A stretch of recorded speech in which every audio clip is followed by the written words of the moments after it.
Three-way crossing of different species of tilapia is usually done.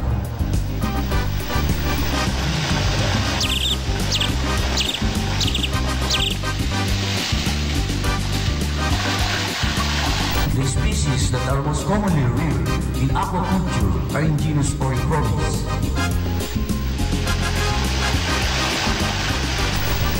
These include the Nile tilapia, Oreochromis niloticus, the Mozambique tilapia, Oreochromis mozambicus, the blue tilapia, Oreochromis aureus, and Oreochromis hornorum.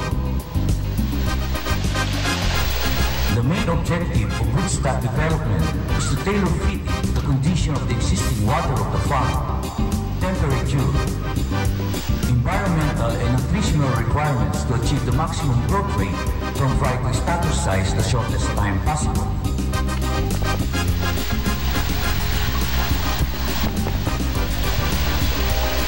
Record keeping of the length-weight relationship, growth rate potential to age is a must to every farm.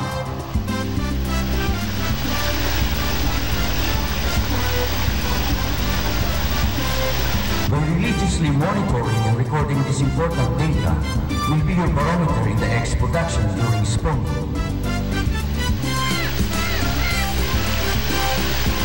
In industrialized tilapia farming, breeders should produce uniform offsprings, meaning like growing only one or two tilapia which numbers in millions.